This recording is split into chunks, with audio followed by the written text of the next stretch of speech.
aha amajyaruguru amajyepfo iburasirazuba n'uburengera bwaryo mu mujyi wa Kigali n'ahandi henshi hagiye hatandukanye. Reka tubahe ikaze mu kiganiro Isango Church Service. Ngendebaganizi Olivier, reka tubahe ikaze mu rero hose badukurikiye mwese. Tuzi neza ko muri benshi kandi mwiteguye kugenda muduha ibitekerezo. Turaza kwakira telefone zanyu mu kanya ku murongo bari buze kubaha, ariko kandi nako twakira ubutumwa bwanyu kuri WhatsApp kuri iyo nimero mu kanya baraza kubaha kuri screen yanyu. Ni 0785236362 ukaduhamagara cyangwa se ukaduha ubutumwa kuri WhatsApp mu kanya. Iyo nimero muraza kuyibona kuri screen zanyu, aho muza kugenda nyine muduhamagara munaduha ubutumwa kuri WhatsApp. Reka duhagurutse ubwato twerekeze mu majyaruguru hariya munsi y'ikirunga mu Kinigi. Hari korali iyo rero yitwa New City Family Choir. Nibo turi kumwe, nagira ngo kuri screen Pasangwa ahite abatwereka abantu badukurikiye, ngira ngo mwabonye murabona ko ari korali imeze neza kandi isa neza kandi giteguye kuduha ibyiza byinshi. New City Family Choir. Mbere yuko tuganira byinshi bigiye bitandukanye kuri mwebwe, mbere yuko tuvuga byinshi bigiye bitandukanye kuri mwebwe, reka kano kanya tugiye kubaha indirimbo esheshatu ndazavuga zimaze kurangira kugira ngo abadukurikiye abanze bamenye ngo ariko ubundi abantu bo munsi y'ikirunga hariya ni ibiki bafite, ese kurimba barabibashije, ese bashoboye iki. Hanyuma mugiye kuturimba indirimbo imwe nirangira umwe muri mwebwe adusengera dushyira imbere y'Imana. Nyamara kudushyira imbere y'Imana muri izi ndirimbo eshanu, indirimbo eshanu nizirangira nibwo ndibugaruke hano kuri technique hari Papa Sangwa. Hanyuma indirimbo reka tuzakire, ngenda garuka mu kanya, umwanya no wanyu.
imbabazi n'uburenganzira bwo gutwara ibyo waremye Mana we maze ducumuye uradupfira o Mana shimwa murengezi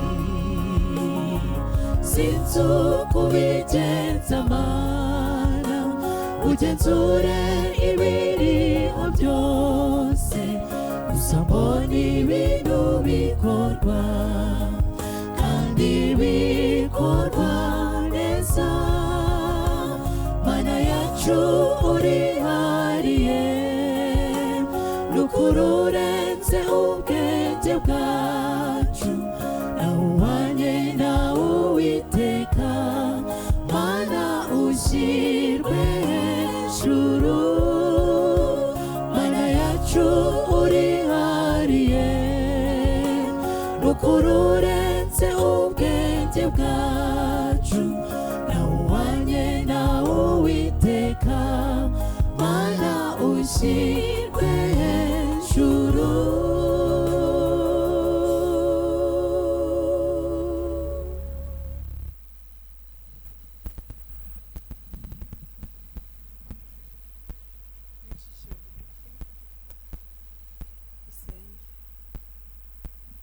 Uwiteka Mana nziza Mana y'icyubahiro cyinshi twongeye gushima ko wabanye natwe haba mu nzira twanyuzemo ukaba wemeye ko tugera kuri iyi saha tugihumeka umwuka w'abazima izina ryawe rihabwa icyubahiro tugiye gutangira igitaramo aha ngaha muri iyi studio tuzi neza ko hari abantu benshi baduteze amatwi ndakwinginze mu mitima yabo ikizwe n'ijambo ryawe maze dutahe dushima urukundo rwawe ubane natwe muri byose uduhe umugisha uha umugisha abateze iyi televiziyo y'amatwi tugusabye mu izina rya Yesu amen.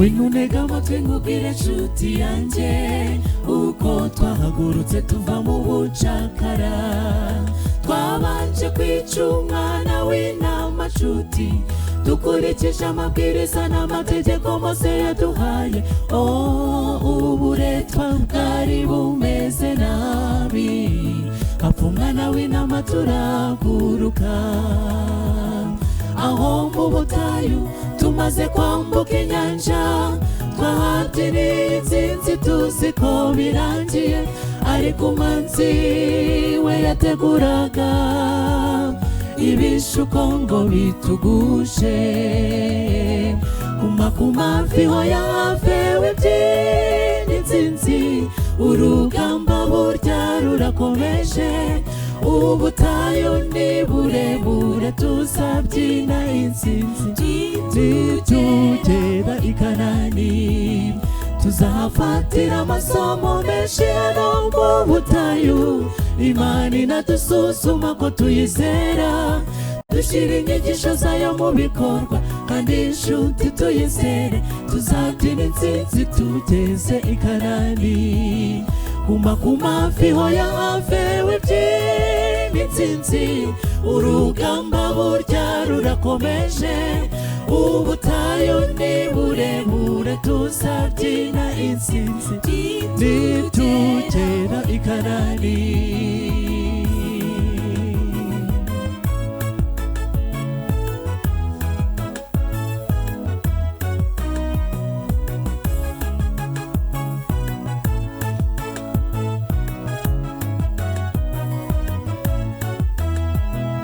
bagenzi bacu b'abakurambere nabo barishimye bamaze kwambuka inyanja itukura kandi bari batangiye urugendo neza bari bakurikije amategeko yose Imana yahaye Mose ariko mbega kugwa gutangaje kwabo hafi ya bose bapfiriye mu butayu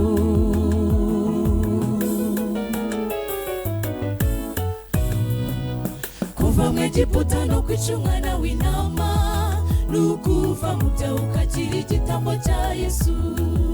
Ubutayu bugereranije n'inzira yo kwezwa, aho Imana itwigishiriza amategeko ndetse n'imico yayo.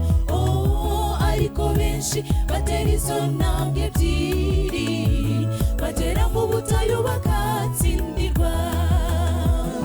Umuntu wihanye akagira igitambo cya Yesu, agatera intambwe akavuka ubwa kabiri, agomba kwigishwa n'Imana ndetse akageragezwa kugeza ubwo agera ku rugero rukwiye. Guma ku mavi oya bavewe by'intsinzi, urugamba burya rurakomeje. Ubutayu ni burebure tuzabyina intsinzi, tugeraho i Kanani tuzahafatira amasomo menshi ariko ubutayu. Imana inadusuzuma ko tuyizera, dushyira inyigisho zayo mu bikorwa, kandi inshuti tuyizere tuzabyina intsinzi tugeze i Kanani. Guma ku mavi hoya havewe by'intsinzi, urugamba burya rurakomeje. Ubutayu ni burebure tuzabyina intsinzi, tugera i Kanani. Tuzafatira amasomo menshi ariko ubutayu. Imana inadusuzuma ko tuyizera, dushyira inyigisho zayo mu bikorwa, kandi inshuti tuyizere tuzabyina intsinzi tugeze i Kanani. Guma ku mavi hoya havewe by'intsinzi, urugamba burya rurakomeje. Ubutayu ni burebure tuzabyina intsinzi, tugera i Kanani.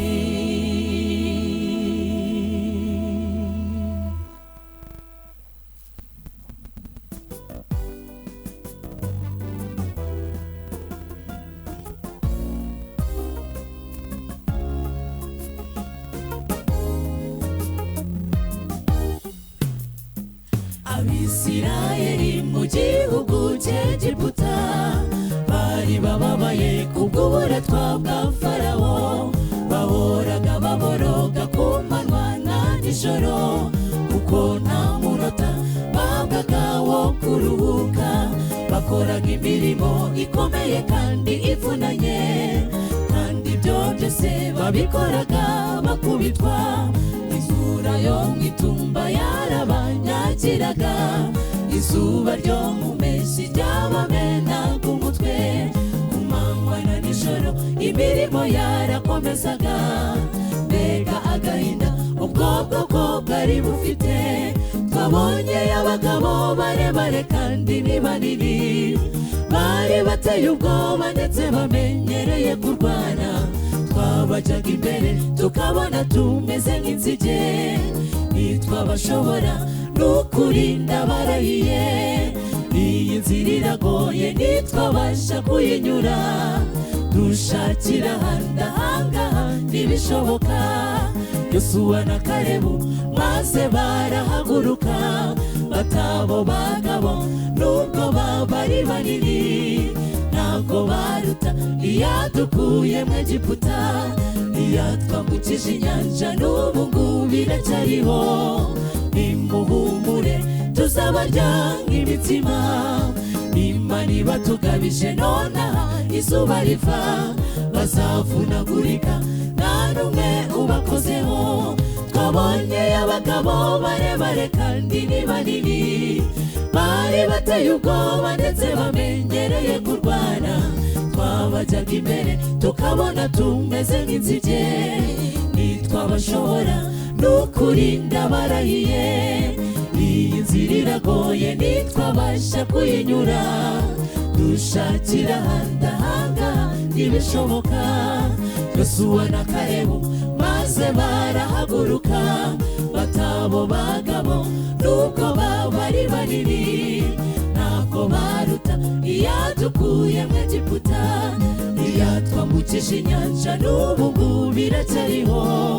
Nimuhumure tuzabarya nk'imitsima, tukabije nona izuba riva bazavunagurika nta n'umwe ubakozeho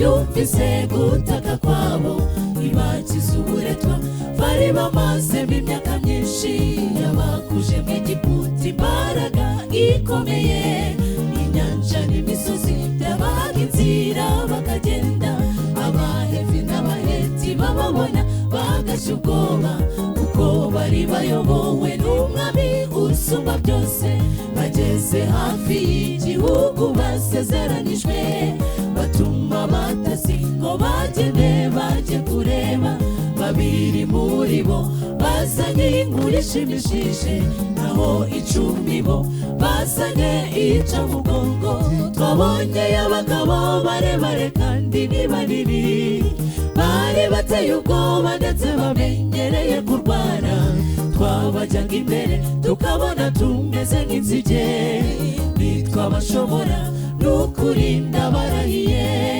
iyi nzira iragoye nitwabasha kuyinyura dushakira handahanga ntibishoboka Yosuwa na Kalebu maze barahaguruka batabo bagabo nuko bari banini ntabwo baruta iyadukuye mu Egiputa iyatwambukije inyanja n'ubu ngubu biracyariho nimuhumure tuzabarya nk'imitsima Imana ibatugabije nona izuba riva bazavunagurika nta n'umwe ubakozeho twabonye abagabo barebare kandi ni banini bari bateye ubwoba ndetse bamenyereye kurwana twabajyaga imbere tukabona tumeze nk'inzige nitwabashobora nukurinda barahiye iyi nzira iragoye nitwabasha kuyinyura dushakira handahanga ntibishoboka Yosuwa na Kalebu maze barahaguruka batabo bagabo nubwo bari banini ntabwo baruta iyadukuye mu Egiputa iyatwambukije inyanja n'ubu ngubu biracyariho nimuhumure tuzabarya nk'imitsima Imana ibatugabije nona izuba riva bazavunagurika nta n'umwe ubakozeho bazavunagurika nta n'umwe ubakozeho bazavunagurika nta n'umwe ubakozeho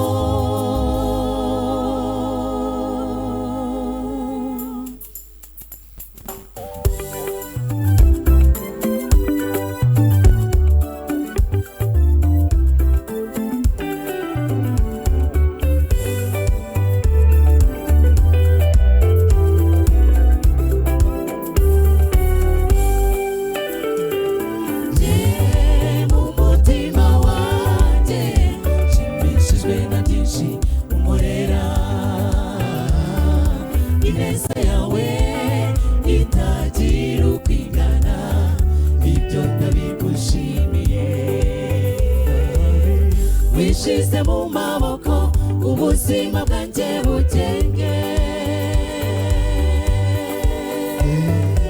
imigambi yanjye iburizwemo iyawe isohore Yesu mwami wanjye uri umunyabigwi Yesu reka tubivuge hose tubivuge mu ndirimbo duhimba ibisigo bigusingiza Yesu uri mwiza kukugira nibwo butunzi bukomeye amiwe ugushikamishije umutima azagira amahoro iteka uri umunyabigwi Yesu reka tubivuge hose tubivuge mu ndirimbo duhimba ibisigo bigusingiza Yesu uri mwiza kukugira nibwo butunzi bukomeye amiwe ugushikamishije umutima azagira amahoro iteka.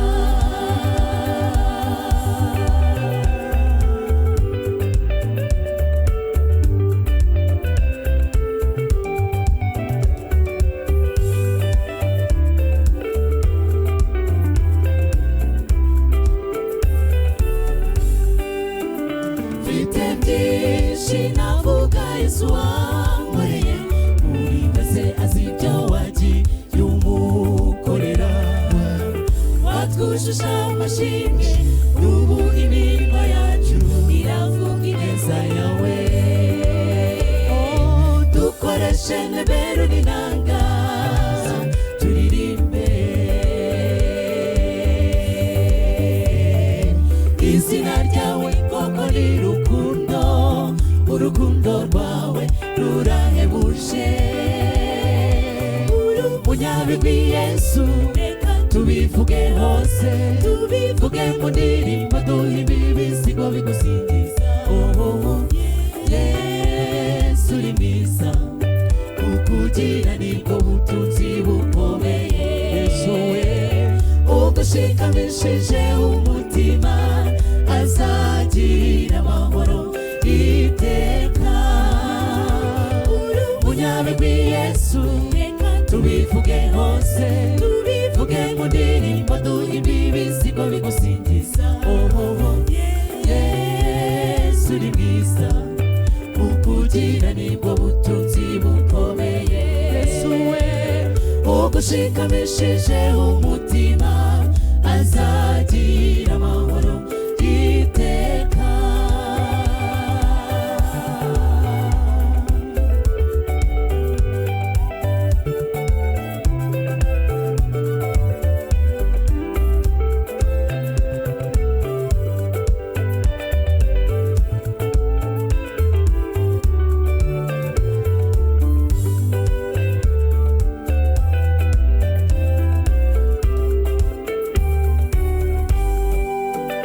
Turavuga Yesu wababajwe ku bwacu, kandi turavuga Yesu wapfuye ku bwacu, akajya mu gituro mu minsi itatu akazuka. Uwo niwe turimo tuvuga. Reka tubivuge, n'umunyabigwi Yesu nashimwe iteka. Uri umunyabigwi Yesu, reka tubivuge hose, tubivuge mu ndirimbo, duhimbe ibisigo bigusingiza. Oh, Yesu uri mwiza, ukugira nibwo butunzi bukomeye. Mwami we, ugushikamishije umutima azagira amahoro iteka. Uri umunyabigwi Yesu, reka tubivuge hose, tubivuge mu ndirimbo, duhimbe ibisigo bigusingiza. Oh, Yesu uri mwiza, ukugira nibwo butunzi bukomeye. Yesu we, ugushikamishije umutima azagira amahoro iteka. Reka tubivuge, n'umunyabigwi Yesu nashimwe iteka. Reka tubivuge, oh, n'umunyabigwi Yesu nashimwe iteka. Uri umunyabigwi Yesu, reka tubivuge hose, tubivuge mu ndirimbo, duhimbe ibisigo bigusingiza. Oh, Yesu uri mwiza, ukugira nibwo butunzi bukomeye. Yesu we, ugushikamishije umutima azagira amahoro iteka.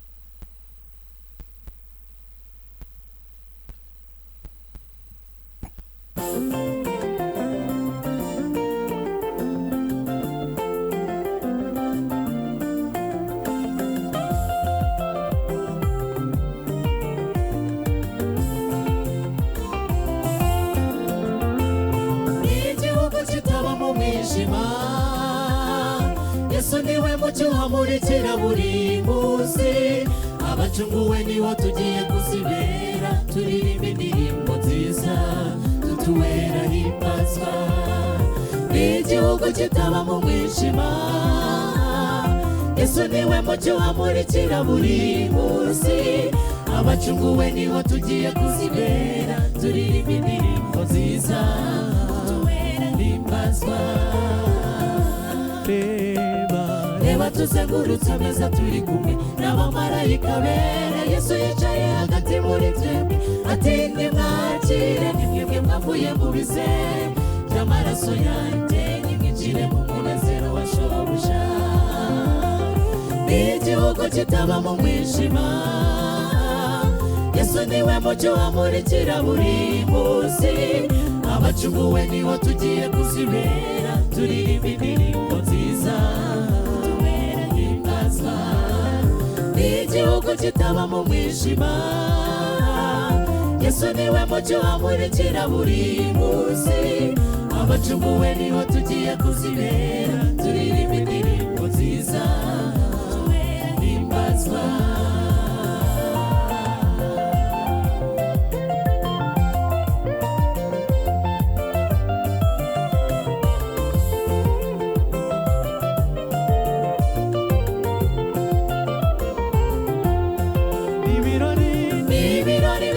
icyasha abacunguwe turirimba indirimbo tutigeze turepeta sinzi ururimi nzakoresha ndimo ndirimba iyi ndirimbo icyo nzi nuko buri umwe azumva n'ibirori bizira icyasha abacunguwe turirimba indirimbo tutigeze turepeta sinzi ururimi nzakoresha ndimo ndirimba iyi ndirimbo icyo nzi nuko buri umwe azumva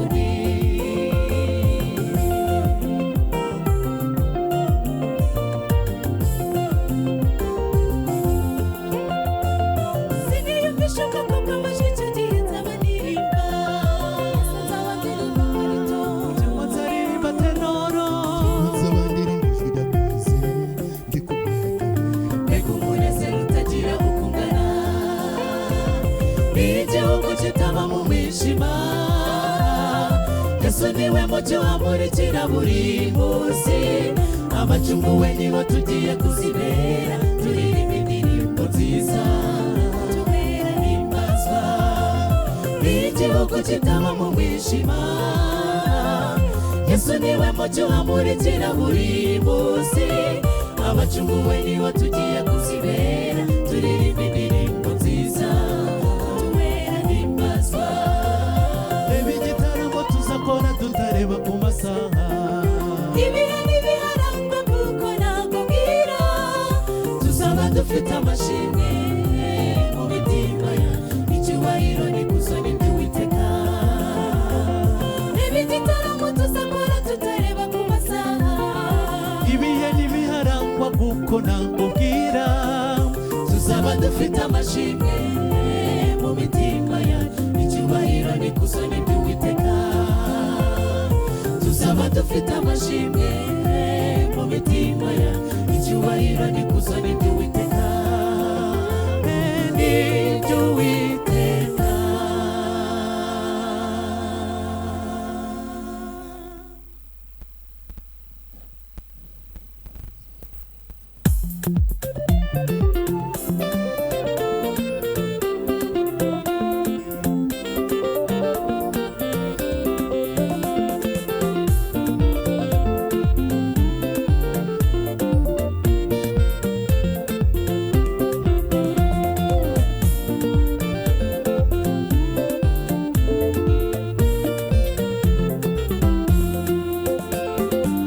yabashaga kugenza ibirenge bye yahoraga yicaye ku irembo ryitwa ryiza abanyuraga aho ngaho yarabasabaga bose kuko ntiyagiraga ikintu akora Petero na Yohana banyuze aho ngaho nabo arabasaba Petero ati feza n'izahabu nabyo dufite ariko icyo dufite turakiguha maze uwari waramugaye ubuzima uwahoragaho ngaho asabiriza yongera kugenza ibirenge bye mana reka tugushime ufite imbaraga zitangaje ibyo tubona kuri twe bidashoboka muri wowe biremera mana reka tugushime ufite imbaraga zitangaje ibyo tubona kuri twe bidashoboka muri wowe biremera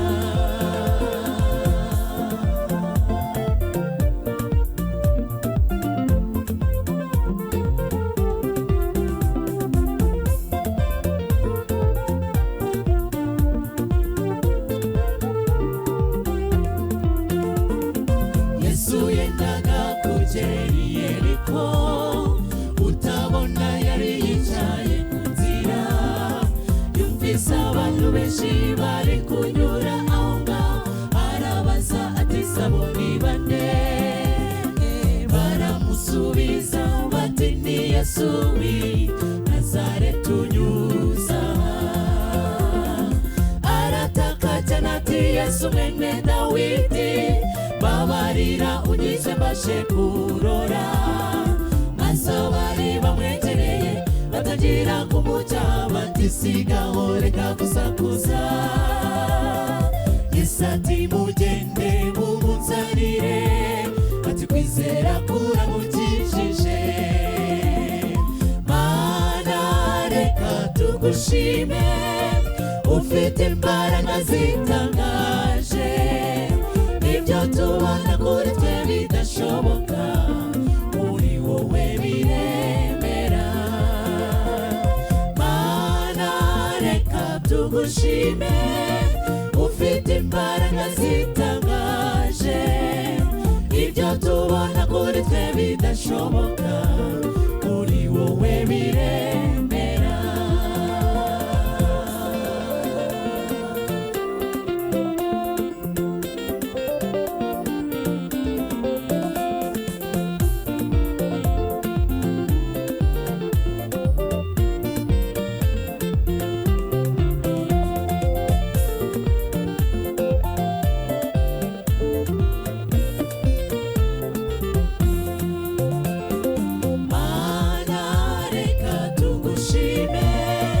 ufite imbaraga zitangaje ibyo tubona kuri twe bidashoboka muri wowe biremera mana reka tugushime ufite imbaraga zitangaje ibyo tubona kuri twe bidashoboka muri wowe biremera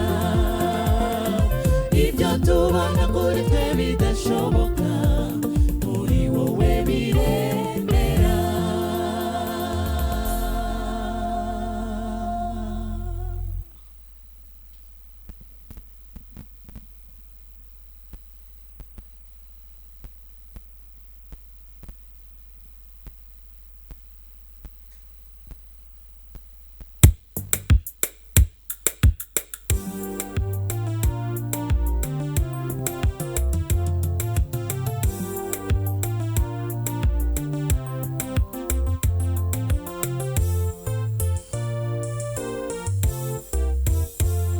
alikuwa mtu jina lake Elikana, alikuwa na wake wawili. Penina alikuwa na watoto, hana watoto, kwa sababu Bwana alikuwa amelifunga tumbo lake. Hana akaweka nadhiri, akasema e Bwana wa majeshi, ikiwa wewe utaliangalia teso la mchakazi wako, akasema nikumbuke wala usinisahau mimi mchakazi wako, nipe na mimi mtoto nami nitakuheshimu sana.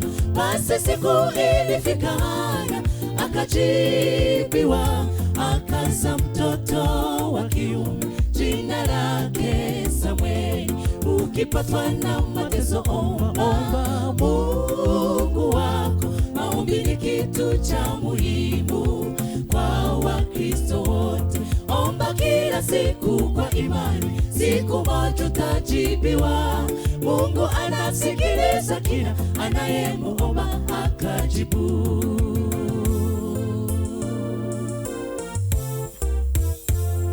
Je, utakuwa mlevi hatarini? Achilia mbali divai yako. Hayo ni maneno Eli alisema akimwambia Hana.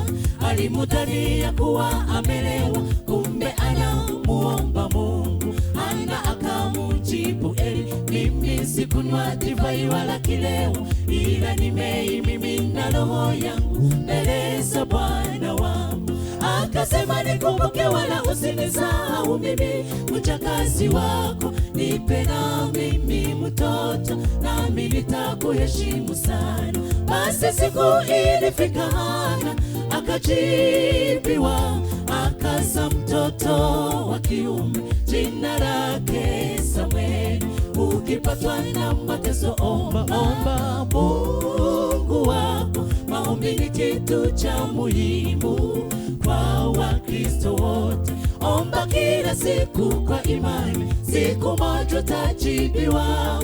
Mungu anasikiliza kila anayemuomba akajibu.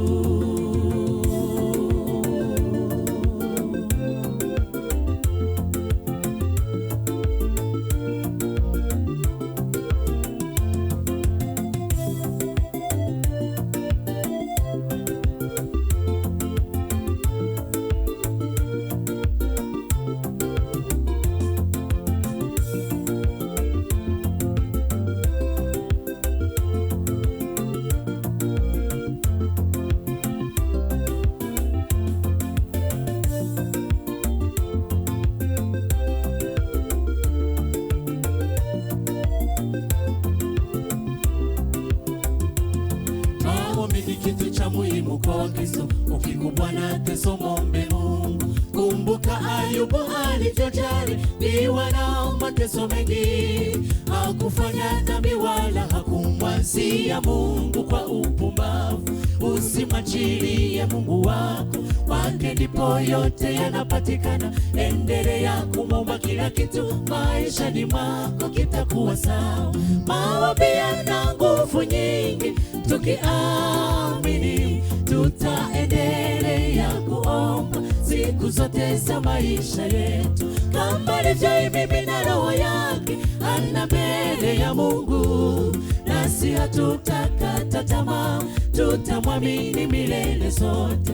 Ukipatwa na mateso, omba Mungu wako. Maombi ni kitu cha muhimu kwa Wakristo wote. Omba kila siku kwa imani, siku moja utajibiwa. Mungu anasikiliza kila anayemuomba akajibu. Maombi yana nguvu nyingi, tukiamini tutaendelea kuomba siku zote za maisha yetu. Kama alivyoimimina roho yake Hana mbele ya Mungu, nasi hatutakata tamaa, tutamwamini milele zote. Ukipatwa na mateso, omba Mungu wako. Maombi ni kitu cha muhimu kwa Wakristo wote. Omba kila siku kwa imani, siku moja utajibiwa. Mungu anasikiliza kila anayemuomba akajibu. Ukipatwa na mateso, omba Mungu wako. Maombi ni kitu cha muhimu kwa Wakristo wote. Omba kila siku kwa imani, siku moja utajibiwa. Mungu anasikiliza kila anayemuomba akajibu.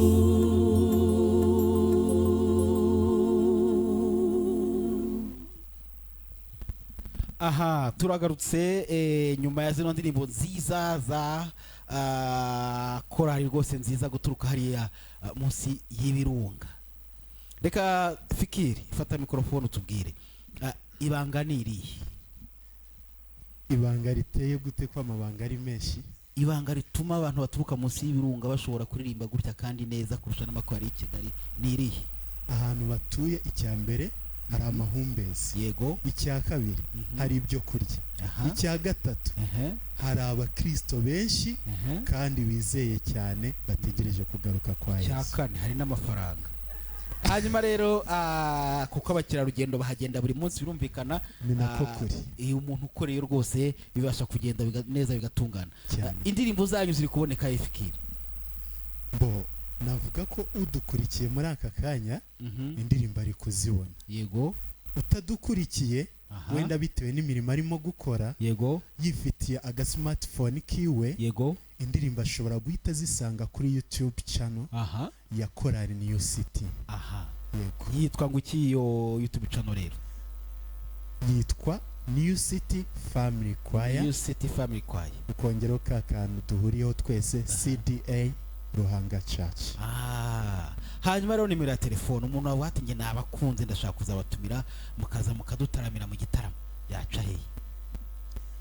Aho guca ni henshi yego kubera ko twese dufite itumanaho, dufite n'abakunzi benshi baza aho tubarizwa, yego ariko noneho hari ahihuse cyane. yego yahamagara 0788 reka madamu wawe ajye agufasha gusubiramo. Fungura mikoro navuga ujye usubiramo. 0788 aha 76 76 27 25. aha Fikiri. Hanyuma rero ibikorwa biri imbere hano ni ibihe? New City aha ifite imigabo n'imigambi yego bitari bitoya, aha ahubwo biri mu gihe kirekire. yego abo twari kumwe tariki 6 z'ukwezi kwa mbere aha mu ntangiriro z'umwaka yego babizi neza ko twabateguriye igitaramo nakwita ko cyari ikimbatura mugabo, yego aho cyari kirimo umubare w'abantu benshi yego batari munsi y'ibihumbi 6. aha Bo nyuma yaho twinjiye mu bihe byo kwibuka, aha ari nabyo turimo n'uyu munsi yego kuko bigomba kumara iminsi 100. yego New City yagombaga kujyana n'ibihe turimo cyangwa se nijyana n'ibihe. yego Twateguye indirimbo zo kwibuka. Ababonye abakurikiranye neza ku rubuga rwacu arirwo twaze tuvuga rwa YouTube channel, yego hasohotse indirimbo ebyiri. Iya mbere yitwa Isano, iya kabiri yitwa Humura. yego Ni ukuvuga ngo muri ibi bihe twasanze biri ngombwa ko tuba bamwe mu bahumuriza imitima y'Abanyarwanda, yego ndetse tugafatanya n'igihugu ibikorwa turimo. yego Yego. Noneho navuga ko nkuko mvuze ko ibikorwa bya Korali New City bidahagarara ku isabato, ndavuga iyi ngiyi tugiye kugeraho yego azaba ari tariki 27. Aho ngaho ku itorero ryacu tuhafite nanone ikindi gitaramo cyiza cyane cy'inyubako y'itorero ryacu, ariyo naho dusengera rya Ruhanga. Ni ukuvuga ngo icyo gitaramo tuzaba turi kumwe n'amakorali y'aha ngaha muri Kigali, harimo New Paradise kuri Horebu, hakabamo na korali Abatwaramucyo bo ku Kacyiru. Aho ngaho intego nyamukuru ni igitaramo nterankunga kidufasha gusoza urusengero rw'aho dusengera kugira ngo inzu y'Imana ibe nziza nk'uko tubyifuza. yego Nanone nyuma yaho hari ikindi gikorwa tutaramenya neza itariki kizabera, ariko ntabwo ari kure yo mu kwa gatandatu. Nanone ubwo tuzakibamenyesha mu gihe kiri imbere, ariko yego tukaba turi no mu myiteguro y'ubutumire bw'ahantu ntababwiye hateye amatsiko. Ari nayo mpamvu wumvise turimo kuririmba n'indirimbo zitari izaha ngaha mu Rwanda. Twageze no muri East Africa, aho ngaho kubera ko tutaramenya neza itariki, ariko birashoboka ko muri uyu mwaka cyangwa se mu kwa 7 mu kwa 8 aho ngaho abakunzi bacu nabwo bazakomeza kudukurikira, kandi ni ukuvuga ngo indirimbo zitandukanye rwose bajye bagerageza gusura YouTube channel yacu mu gihe kitagiye kirambiranye bazajya barushaho kubona ibihangano bishya byiza bya Korali New City. Murakoze. Aha, ngira ngo uyu ni umutoza w'ikorari iririmba neza. Ku murongo wa telefone 07858322 ukaduhamagara ukavugisha Korali New City turi kumwe 07858322 nimero iri kuri screen yawe ukaduhamagara byihuse ukabasha kugira icyo ubwira New City Family Choir. Nutinda rero turikomereza 07858322 iri kuri screen yawe ukaduhamagara ukagira icyo ubaza New City Family Choir. Ngira ngo ku murongo wa telefone umuntu waba wari twamwakira abaye yamaze kuhagera. Aha, alo Isango Star. Muraho neza? Muraho mwitwa wande muherereye he? Nitwa Mugabe Happy mu Kinigi. Uri mu Kinigi? Yego. Aha, ubu wica hagana he? Uri mu rugo cyangwa uri muri butike urahagana he? Urugo se ni urugo. Nkurikiye televiziyo Isango. Yego. Ni kumugira nawe mu rugo twabakurikiye. Twanejejwe n'igitaramo cya Korali New City. Yego. Yari iwacu mu Ruhango. Urakoze cyane. Aho mu rugo hari agapende gahari? Ntabwo kabura, ntabwo tujya twiburira nyuma dufite agapende amahumbezi. Yego. Na bya birayi byitiriwe Kinigi. Yego. Amaganda arahari ameze neza. Urakoze cyane. New City rero n'iki wababwira? Yego. New City n'iki wababwira? New Family Choir, New City Family Choir n'iki wababwira? Iyo ni korali yacu yo kwitorero rya Ruhanga idufasha muri gahunda nyinshi zijyanye n'ibikorwa by'itorero. Yego. Ndetse n'ibindi bikorwa bijyanye no kuba turatandukanye hirya no hino barayiyambaza bakayitabaza ikabafasha. Yego. Ni korali rwose twishimira mu kwitorero ryacu rya Ruhanga. Urakoze cyane, Imana iguhe umugisha. Yego namwe. Aha, aho ni mu Kinigi rero 07858322 nimero iri kuri screen yawe tuduhamagara ukagira icyo ubwira abatumirwa dufite kuri uyu munsi. Ushaka kuba uri umugabo ufitemo umugore hano, ushaka kuba unafitemo fiance, ushaka kuba uri umukobwa ufitemo umusore hano rwose umusuhuze kugira ngo umenye ko nyine yageze no kuri televiziyo nakuvugisha no kuvuga uti ngenda ashaka kuvugisha umwe mu bakobwa baraha.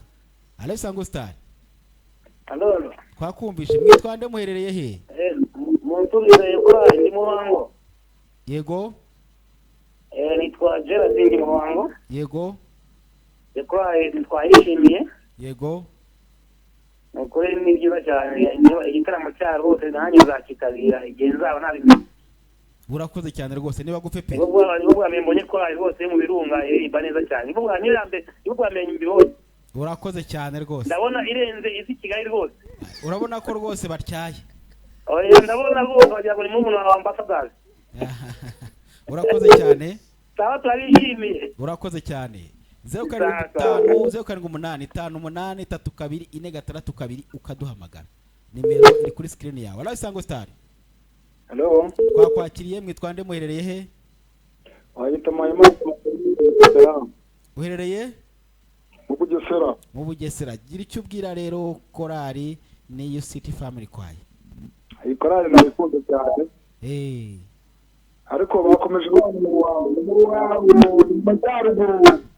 ni mu majyaruguru hariya munsi birunga rwose mu Kinigi. Aho bishyira mu Kinigi. Ruhanga. Ni Ruhanga cyangwa se Ruhanga ariko ntago ari Muhanga, ntabwo ari no mu Ruhango. Yakorari rwose ntabwo ikomeze ko muri Urakoze cyane. Yego. Aha, telefone ziri gucicikana 07858322. Alo Isango Star. Hello. Twakwakiriye witwa ndwerereye he? Yitwa Ndashimye Pierre Canisius. Witwa Pierre Canisius. Yego, urahagana he? Merereye hano i Rwamagana. Gira icyo ubwira abatumirwa b'umunsi. Ikintu nabwiriye Korali. Yego. Nanjye ngo muri Korali hano Ikaringe. Yego. Turabakunda rwose n'indirimbo baririmba ni nziza. Kandi ubambwire ko wambaye neza kazi. urakoze cyane. Ikarenge bwo muzabatumira. Ikarenge urakoze cyane. Dusuriza abantu bari Ikarenge hariya muri école secondaire bita Kasa. Abantu bari rero bose bagumye ibihe byiza. Allo Isango Star. Hello. Twakwakiriye. Mwitwa nde muherereye hehe? Imandra. Aha, amazina ninde? Imandra. Ni Yego anawayo. ntago turi kukumva neza, telefone yawe yegeze hirya gatoya, noneho tubwire. Imandra mu Bugesera. Mu Bugesera yego? Umurenge wa Nyarugenge. Yego? Yego yifite umufana wawe ndayikunda. Yego? Hello? Turakumva neza, uri umufana wawe kandi urayikunda, twakumvisha rwose. Rero ndashaka kubazo. Umuntu ashaka kubatumira yakunda bitari. Ushaka kubatumira byakunda, ariko byaterwa na gahunda bafite uko zingana, babanza bakareba n'ibitari cyo bashakaho, wenda bazaba bahari. Ariko reka Fikiri na madamu we bongere basubire muri nimero ya telefone kugira ngo yandike, uzabona aho uca n'ujya kubatumira. Reka baguhe nimero ya telefone rwose, nushaka kubatumira uzabatumire. 0788 0788 76 27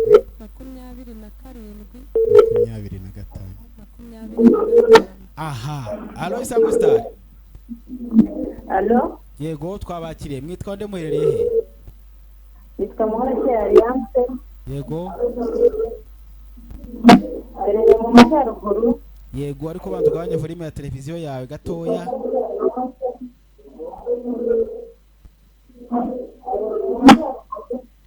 Utaragabanya volume ya televiziyo ya ntago rwose byakunda. Iyo korali ndayikunda cyane.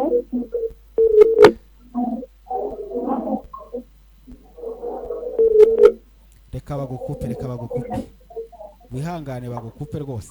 Iyo ushaka kuduhamagara uniyumva nizanyira mu bande twumva. Icyo kintu rwose umuzungu ntagaragisha. Aha. Urumva ko rero ya telefone yawe rwose ntidukozeho. Niba ushaka kuduhamagara gabanya volume ya televiziyo yawe, hanyuma uduhamagare bisanzwe nko kuhamagara mugenzi wawe biroroshye. Wenda usohoka bari mu nzu basigare bumva yuko ari uri guhamagara. Nta kintu bitwaye. Aha, allo Isango Star. Twakwakiriye. Mwitwa nde muherereye he? Niwe neza. Ndabashimye cyane kwishimira Rwanda namwe. Urakoze cyane. Mwitwa nde muherereye he? Twamaye Imana Thierry mu Majyaruguru. Yego.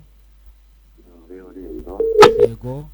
Mbere na mbere manje kubashimira kuba mwadushakira rwose amakorali afite gahunda.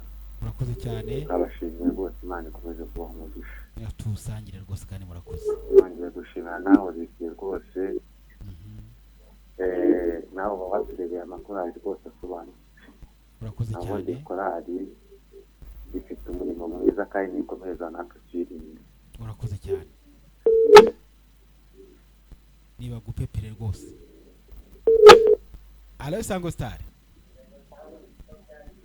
Allo Isango Star. Allo? Oui, twagufashe rwose, tubwire witwa nde uherereye he?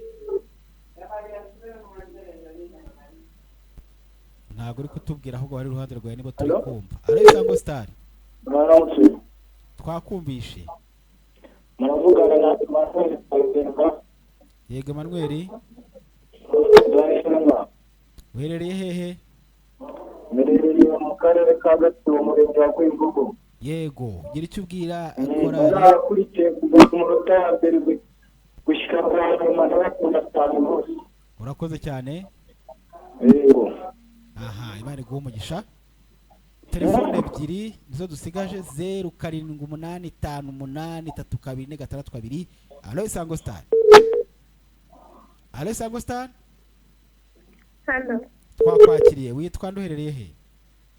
Nitwa Rosa mu karere ka Kayonza. Uri mu karere kahe? Ka Kayonza. Yego, ka Kayonza.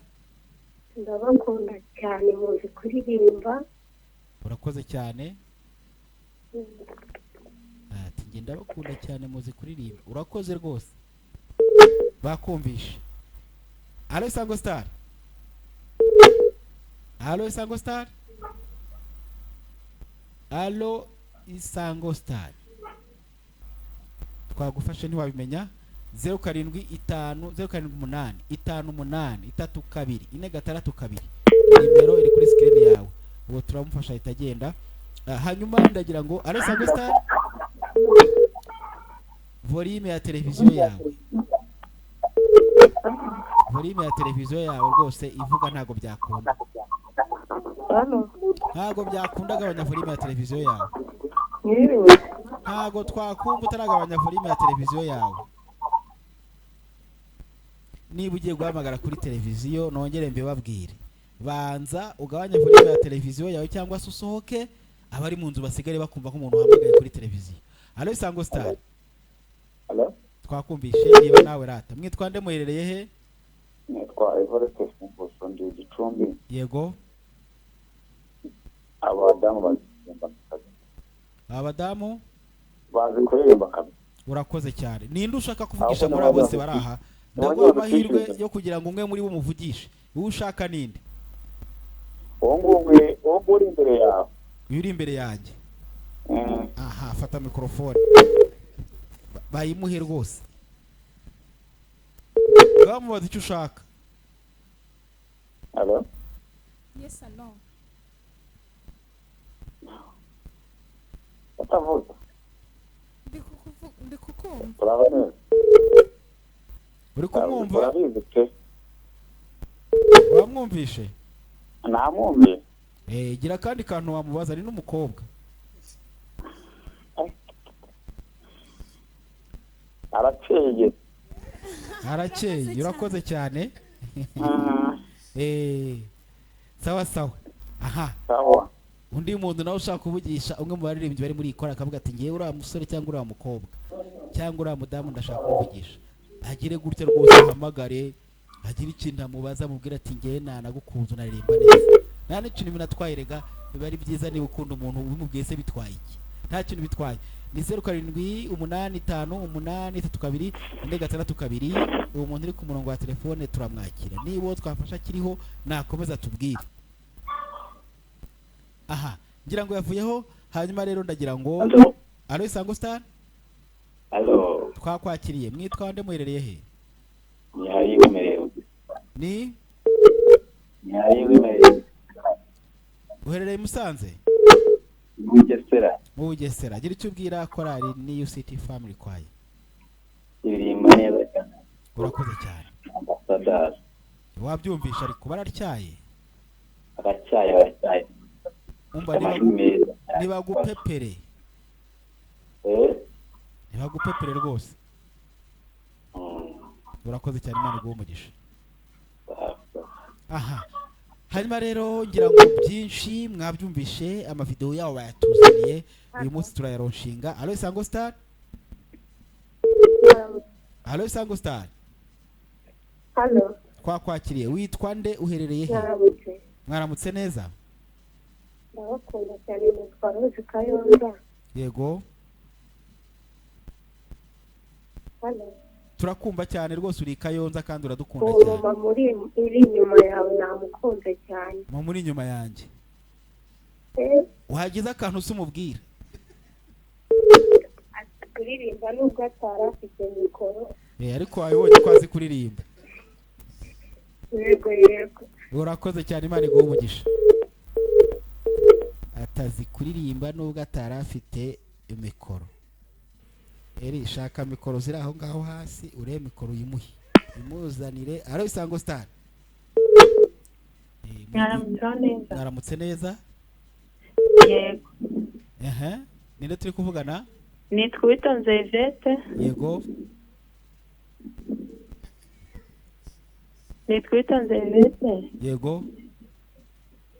Ni mu karere ka Gasabo. Yego.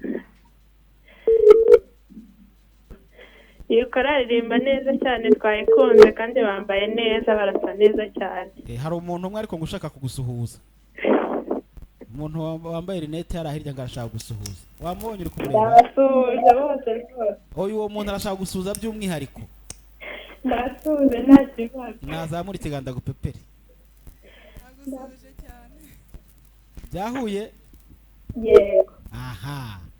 Wa muntu utari ufite mikoro akira mikrofone. Noneho rero bigende neza cyane. Aha, Eric arakoze akaba ari umutekinisiye wikora. Hanyuma kandi akaba ari nawe ubakorera indirimbo z'ama audio. Allo Isango Star. Aro twakufashe mwitwande muherereye he? Twakwakiriye rwose ariko kubera kuri gushaka kwiyumva ntago byakunda nawe bagukupe. Kuduhamagara ntago bigombera kwiyumva, urasohoka ukajya hanze abari mu nzu bagasigara wumva yuko nyine uri umuntu udasanzwe uhamagaye kuri televiziyo nta kintu bitwaye. Ariko nyine guhamagarira muri salo na volume ya televiziyo ifunguye ntago bihura rwose. Hanyuma rero amahirwe telefone ebyiri. Allo Isango Star. Allo Isango Star. Ariko volume ya televiziyo irimo iravuga turi kuyikumva rwose. Allo Isango Star. Yego mwitwande muherereye he? nitwa Zede Musani. Aha, gira icyo ubwira rero abatumirwa bo munsi. Gira icyo ubwira abatumirwa bo munsi turi kukumva.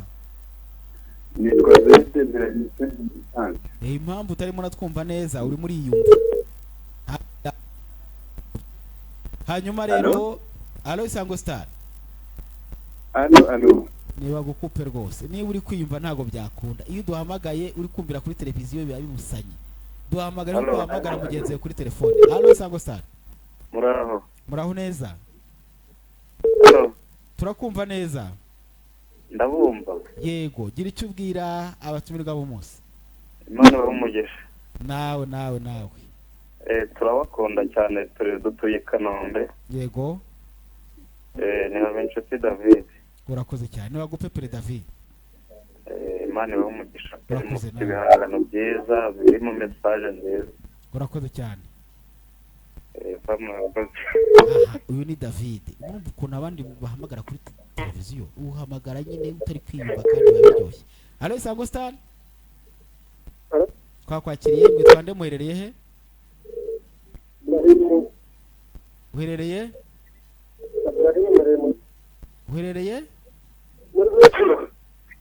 Yego, umwanya n'uwawe. Ugira icyo ubwira abatumirwa? Umudamu uri inyuma yanjye?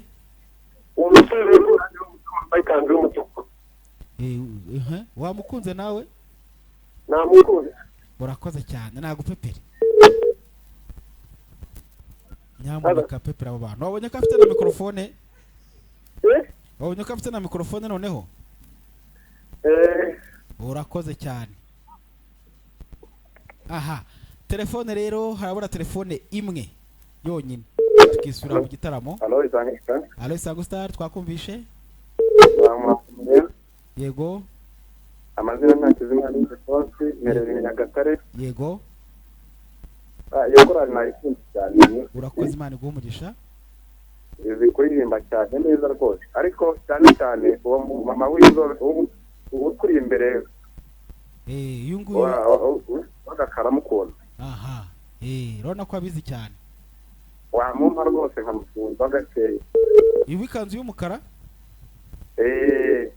Suzu uwo mugabo rwose. Hello? Hello? Oui.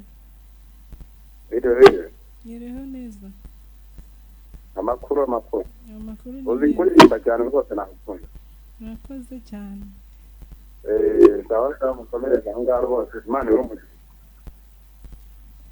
Twebwe rero ku Isango Star dutanga umwanya abantu bakisanzura. Mu baturwa uwo wumva ushaka kuvugisha biba byemewe rwose.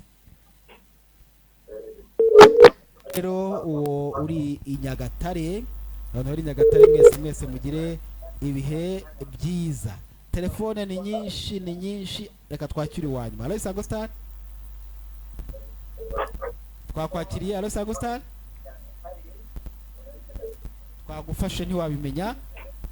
Reka tube tukwihoreye telefone zirahagije upasangwa wakoze cyane. Aho tutabashiye kwakira muraza kwihangana. Abagiye baduhamagara bari no kwimva namwe turabababariye. utamujye muhamagara neza nta kintu bitwaye. Ntekereza ko ari uko mawe ndamutabizi iyo ugiye guhamagara ugabanya volume ya televiziyo hanyuma ukaduhamagara byoroshye turakwakira kandi bigakunda kandi bikoroha. Abaduhamagara mwese mwakoze, reka tubahe ibyo mushaka. Fikiri, hari ikintu dusigaje kubwira abanyarwanda uretse kubaririmbira? Ntabwo numvise neza ikibazo cyane. Hari ikindi ubona dusigaje kubwira abadukurikiye uretse kubaririmbira? Mu by'ukuri rero, yego, iyo wumvise abantu bagukurikiye hirya no hino mu gihugu hose, yego, wumva uguwe neza kubera ko umenya neza ko utabura aho ukura ibitekerezo bikomeza kugufasha kwiyubaka mu byo urimo gukora. Yego, nababwira ngo barakoze kudushyigikira kandi bakomeze bakurikirana ibihangano byacu. Hahandi nababwiye, ahasigaye reka dukomeze tubataramire. Urakoze cyane. Umwanya usigaye tugiye kuha New City Family Choir mu ndirimbo zisigaye. Nimutongera kutubona ku isaha y'isa sita n'igice umenye ko ubwo twagiye. Hanyuma ndayibutsa ko kandi turi kumwe na The Fitness Factory Gym no hano honyine mu mujyi wa Kigali wabasha gukora siporo. Hari ibikoresho bijyanye n'igihe, niko kabanga mbibi, ibikoresho byiza kandi mpuzamahanga byuje ubuziranenge. N'ahandi wabisanga uretse muri The Fitness Factory Gym hano mu isoko hejuru, mu isoko Nyarugenge hejuru hahera. Bakora iminsi yose, dimanche nibwo badakora umunsi wose, ariko indi minsi yose iyo hageze uraza ugakaraba. Akarusho kandi no gushaka kuhakora siporo uvuye mu kazi cyangwa uri muri pause, warangiza ukongera ugakaraba, ukongera ukambara neza, ukongera ukisubirira mu kazi. Hari abatoza beza bagushyira ku murongo, barakubwira bati ngwino urwanye indwara zigiye zitandukanye zishobora kwangiza ubuzima bwa muntu. Hanyuma diabete, umuvuduko w'amaraso, ugorora amagufa, urwese ushobora kugenda neza. Ba bantu kandi bateye kwa kundi nyine kumwe bitameze neza, musimbukire bashyire ku murongo. Kumwe umuntu abyibuha akagira ibiro 200 baragufasha kuba wagabanuka ukagira ibiro byiza kandi bingana n'ukureshya. Abo ni The Fitness Factory Gym. Hanyuma rero indirimbo zisigaye reka tuziririmbane na New City Family Choir. Ni muryoherwa kandi nimushaka muhaguruke mwisanzure kugira ngo abantu bose baduhamagaye bashe kubona uburyo muririmba niyo muri mu gitaramo. Byose ntekereza ko biraza kugenda neza. Umwanya no wanyu.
cyaranzwe n'umwijima ariko ubu hari umucyo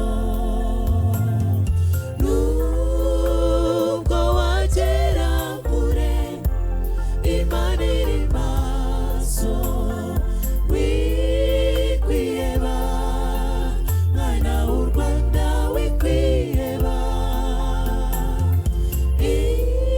iyakuye u Rwanda kure umurano biracyariho wiheranwa n'agahinda komera shikama muri iki gihe u Rwanda rufite Imana iki icyizere cyo kubaho kirahari mwana w'u Rwanda humura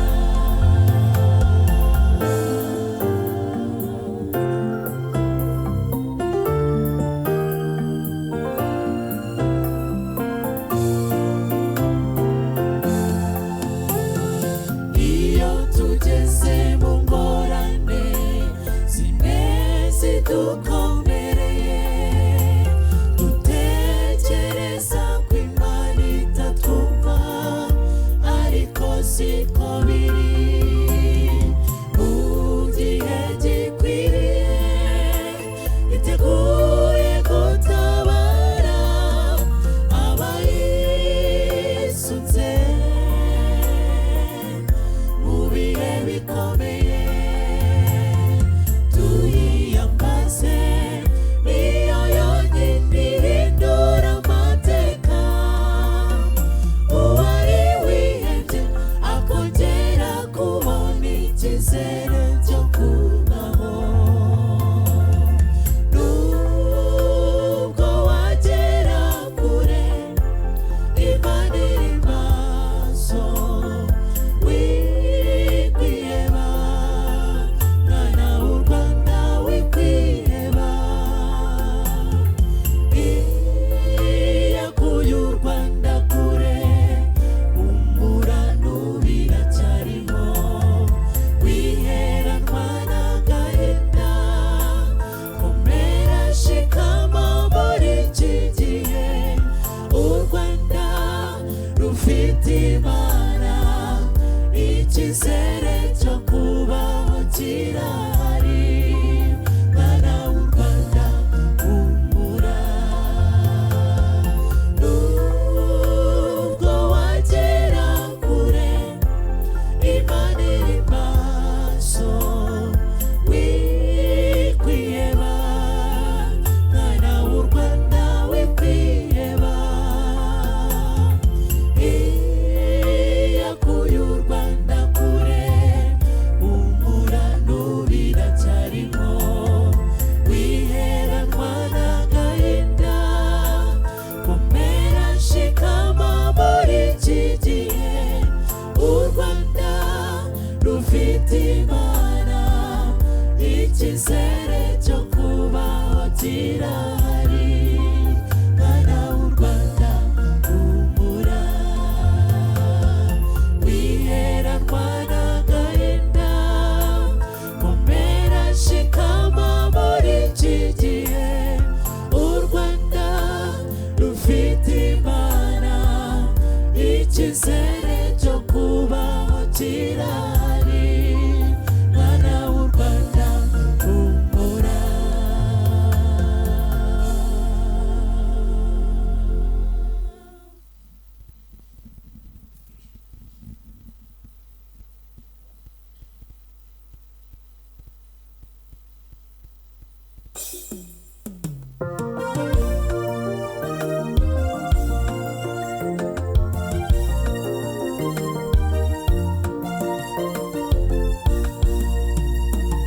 byanyicara ngatekereza urukundo rw'umukiza urwo yakunze umunyabyaha atarabikwiye mbega amahirwe atangaje kuba bisa umwana w'Imana biratangaje ufashe guhimbaza uwo mwami arabikwiye sinari nkwiriye kubaho ahubwo nari nkwiriye kurimbuka mbega igitambo gitunguranye ku muntu wari witeguye kurimbuka natunguwe no kubona Yesu ahaguruka mu nama y'agakiza ati nahari ngo ncungure umunyabyaha umuntu waremwe n'Imana afite agaciro umuntu niremeye by'ubwanjye sinamusiga hoya zamucungura zamwitangira nibiba ngombwa no kumena amaraso n'ukuri nzayamena ariko umuntu abeho Yesu we uranangaza Yesu we Yesu we uranangaza bikarenga umutima wanjye nakora iki ngo ngushimire mukiza we ntacyo nabona ntacyo nabona oya gusa umutima wanjye nyuzwe n'ibyo wankoreye himbazwa igitambo kiruta ibindi igitambo kiruta inuma igitambo kiruta intama uwo ni Yesu uwo yatanze byose ubwanjye nawe ntitwari kubona intama n'inuma za buri munsi oya ntitwari gushobora kwiruka inyuma yabyo Yesu we waturuye byose ariko ikibabaje kuri twebwe abanyabyaha nitwumva agaciro k'igitambo cya Yesu birababaje twisubireho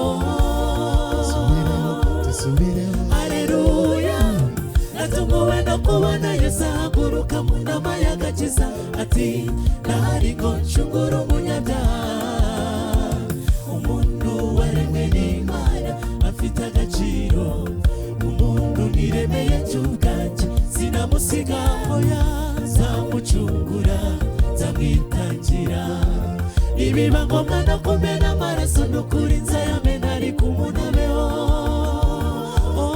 Yesu we uranangaza Yesu we Yesu we ngazabikare ku mutima wanjye nakora iki ngo ngushimire mukiza we ntacyo nabona oya gusa umutima wanjye nyuzwe n'ibyo wankoreye himbazwa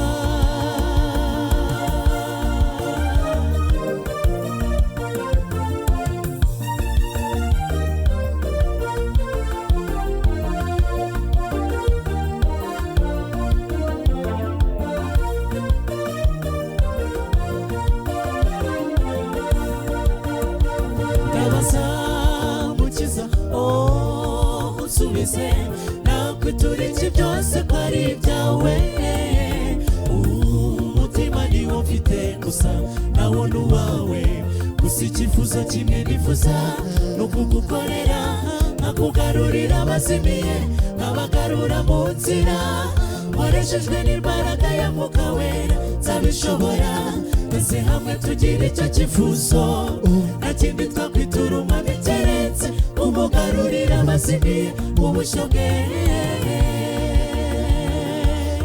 bakamugarukira tukazishimana mu bwami bwo mu ijuru natunguwe no kubona Yesu ahaguruka mu nama y'agakiza ati ndahari ngo ncungure umunyabyaha umuntu waremwe n'Imana afite agaciro umuntu niremeye cy'ubwanjye sinamusiga oya nzamucungura nzamwitangira nibiba ngombwa no kumena amaraso n'ukuri nzayamena ariko umuntu abeho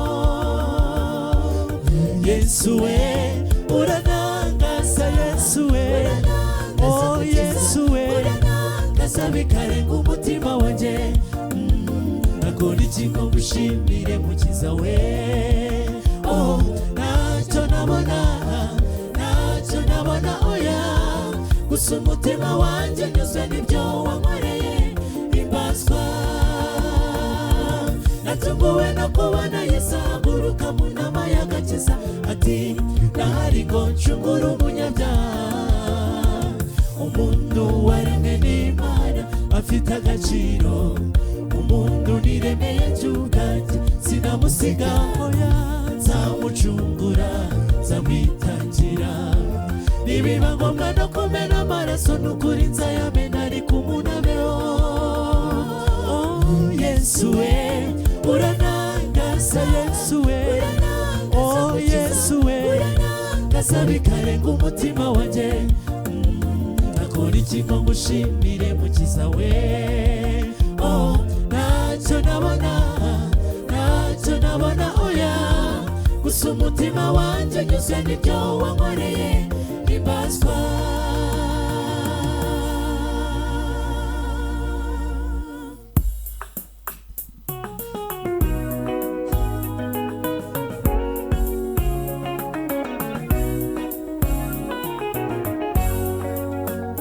bamaze kwambuka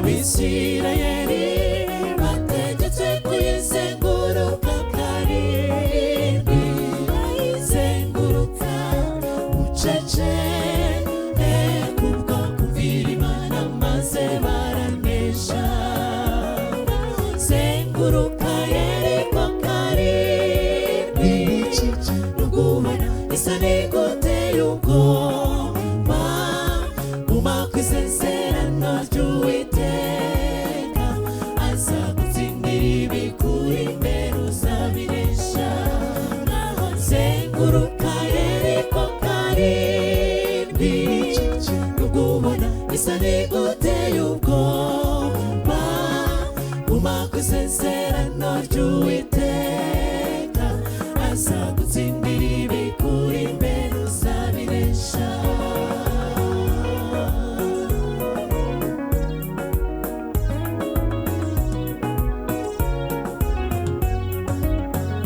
bumviye itegeko ry'Imana barazenguruka nk'uko itegeko rivuga ubwo kumvira itegeko rivuye mu ijuru zose zararidutse umurwa wari mwiza umurwa uteye ubwoba wasenyutse nta ntwaro n'imwe yawuteye zengurutse ucece kubwo kumvira Imana maze baranesha zenguruka yeriko karindwi rugubona isa n'iguteye ubwoba guma ku isezerano ry'Uwiteka azagutsindira ibikuri imbere uzabinesha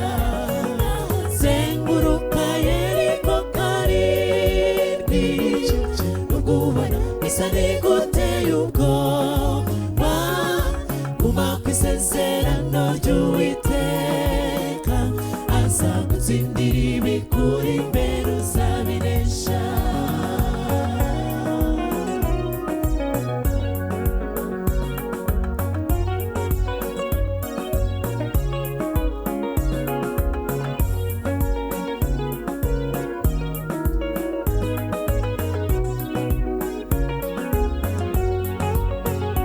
nawe nshuti yanjye uri kurwana uhanganye na byinshi bikurusha imbaraga ibitero byose satani yakugabyeho biteye ubwoba birakomeye ugiye wihebye ibuka Uwiteka azagutsindira ibyo byose bikurwanya ongorere bucece bucece byose bizikubita hasi Yesu azabinesha zenguruka yeriko karindwi rugubona isa n'iguteye ubwoba guma ku isezerano ry'Uwiteka azagutsindira ibikuri imbere uzabinesha zenguruka yeriko karindwi rugubona isa n'iguteye ubwoba guma ku isezerano ry'Uwiteka azagutsindira ibikuri imbere uzabinesha zenguruka yeriko karindwi rugubona isa n'iguteye ubwoba guma ku isezerano ry'Uwiteka azagutsindira ibikuri imbere uzabinesha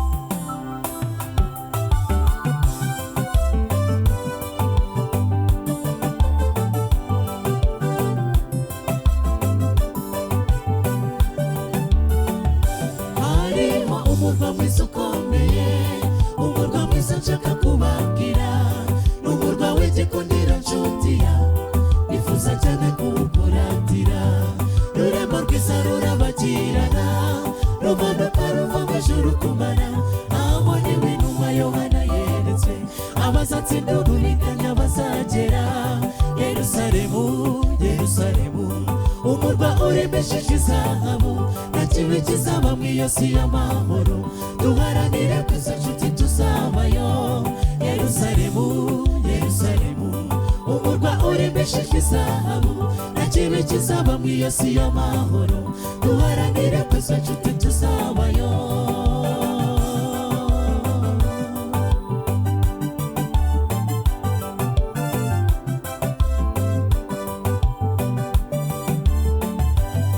bafite amahirwe akomeye badashobora kunyagwa na gato n'abafite kwizera gukomeye bubaha Imana batagamburura kandi hahirwa baguma ku mavi basaba gucika kuri kamere uwahisemo uwo mugabane ashikamye niwe uzahabwa kunesha ageraho heza Yerusalemu Yerusalemu umurwa urimbesheje izahabu nta kibi kizaba mu iyo si y'amahoro duharanire ko izo nshuti tuzabayo Yerusalemu Yerusalemu umurwa urimbesheje izahabu nta kibi kizaba mu iyo si y'amahoro duharanire ko izo nshuti tuzabayo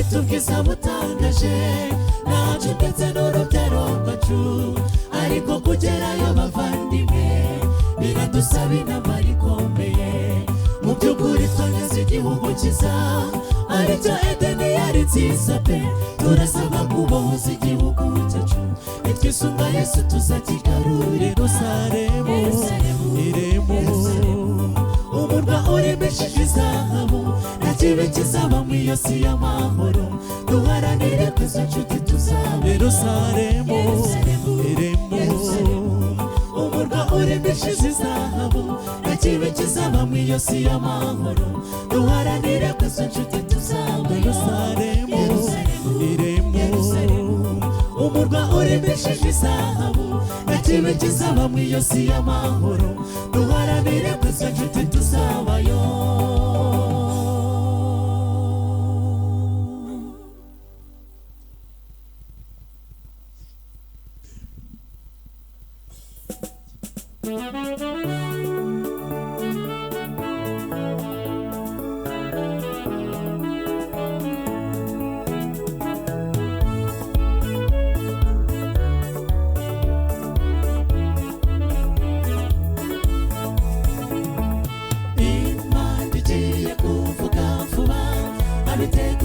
Yesu bamusanganire ku bicu Yesu uzaburiye nshuti yanjye ukazahagarara ku bicu by'ijuru ati muze abona acunguye witeguye ute uwo munsi ukomeye uri hafi kuza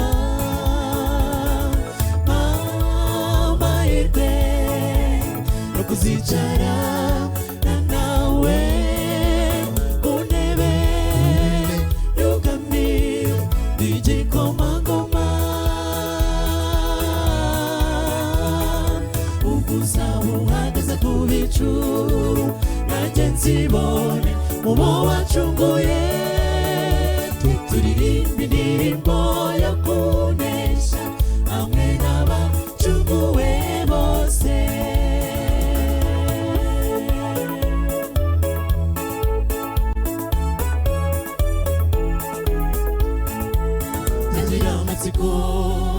yo kuzagerayo nasangira nawe ibyiza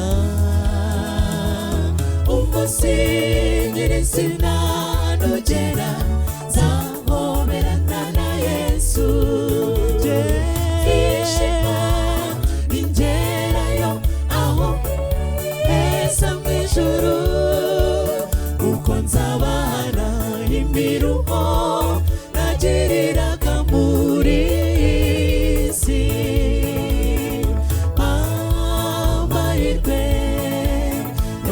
kuzicarana nawe unebe y'ubwami bw'igikomangoma ubwo uzaba uhagaze ku bicu nanjye nzibone mu bo wacunguye turirimba indirimbo yo kunesha hamwe n'abacunguwe bose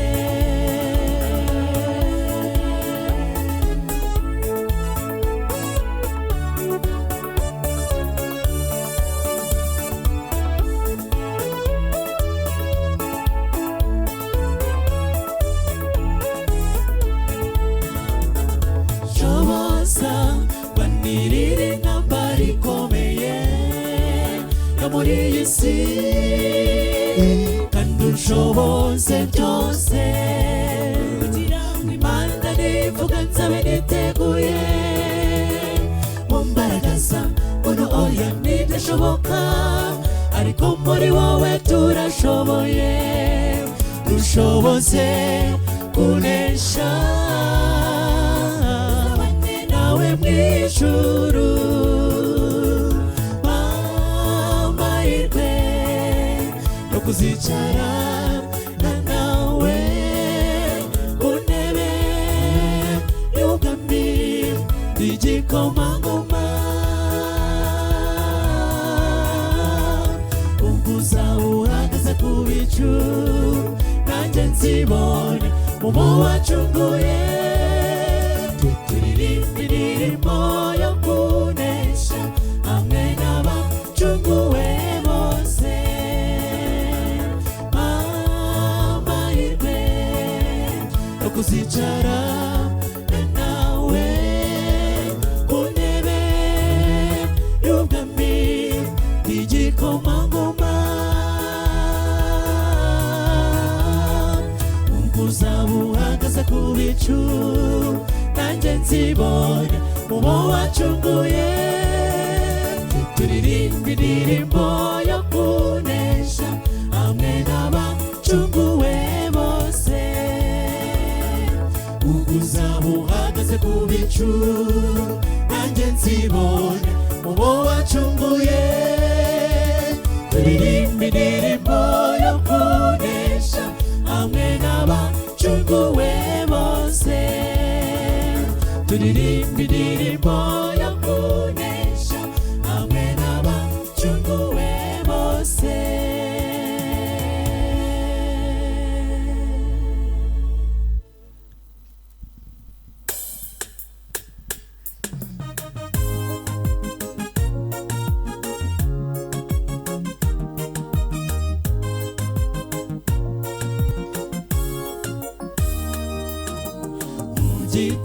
igiti cy'umuvumu hari uwahaboneye amahoro menshi atahana umunezero icyo gisubizo nicyo cyari gikenewe mu mibereho y'uriya mugabo atahahindutse kubw'imbaraga y'umukiza yatashatsindishirijwe nawe ushobora gutsindishirizwa ukabona amahoro y'umutima dore igihe wirukaniye mu byaha akirahagije gerageza nshuti igihe Yesu agiye kunyura mu nzira uherereyemo umwereka umutima wo guca bugufi aza kwakira nawe ushobora gutsindishirizwa ukabona amahoro y'umutima dore igihe wirukaniye mu byaha akirahagije gerageza nshuti igihe Yesu agiye kunyura mu nzira uherereyemo umwereka umutima wo guca bugufi aza kwakira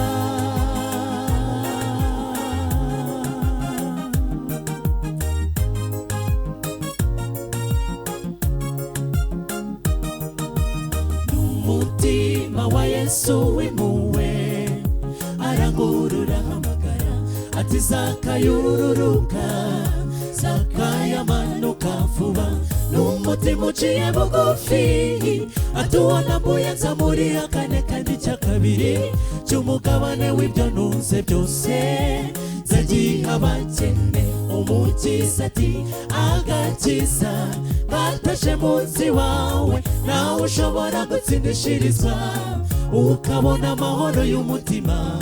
Dore igihe wirukanyiye mu byaha kirahagije.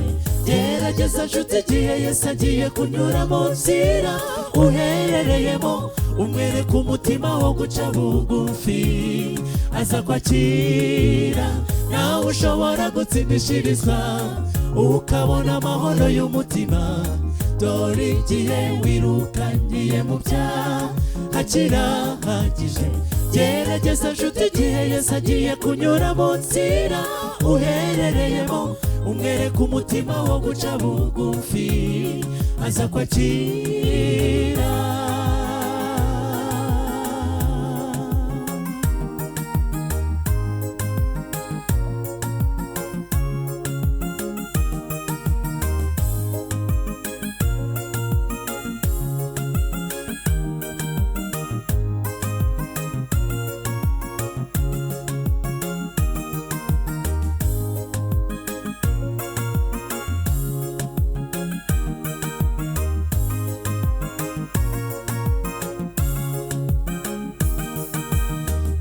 Nshuti ni kangahe Yesu yanyuze mu nzira ziwanyu akagenda, ayo mahirwe akagucaho kandi uzi ko ufite ikibazo cy'ibyaha umaze igihe kirekire wifuza gucikaho nshuti. Nyamara hategurwa amavugurura n'amavuna, nuboneke bizagenda bite. Gerageza inzira zose uzi Yesu anyuramo, maze umubwire ikibazo cyawe nawe ushobora gutsindishirizwa ukabona amahoro y'umutima. Dore igihe wirukanyiye mu byaha kirahagije. Gerageza nshuti igihe Yesu agiye kunyura mu nzira uherereyemo, umwereke umutima wo guca bugufi aza kwakira. Nawe ushobora gutsindishirizwa ukabona amahoro y'umutima. Dore igihe wirukanyiye mu byaha kirahagije. Gerageza nshuti igihe Yesu agiye kunyura mu nzira uherereyemo, umwereke umutima wo guca bugufi aza kwakira. Nawe ushobora gutsindishirizwa ukabona amahoro y'umutima. Dore igihe wirukanyiye mu byaha kirahagije. Gerageza nshuti igihe Yesu agiye kunyura mu nzira uherereyemo, umwereke umutima wo guca bugufi aza kwakira.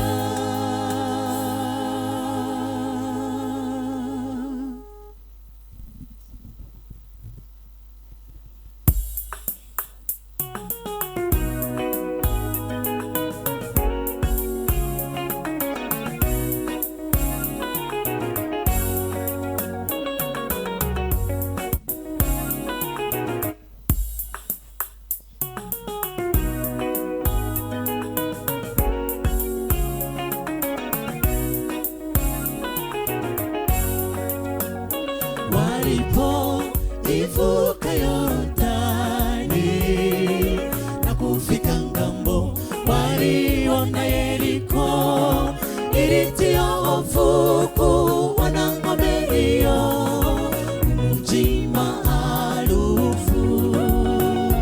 Wakikata tamaa Wanaisraeli waliambiwa kuzunguka mara 7, izunguka kina kina wakumti Mungu kisha wakashinda. Zunguka Yeriko mara 7, ingawa waona kama ya kutisha. Dumu katika agano la Bwana, atakushindia ya kukabilio. Zunguka Yeriko mara 7, ingawa waona kama ya kutisha. Dumu katika katika agano la Bwana, atakushindia ya kukabilio.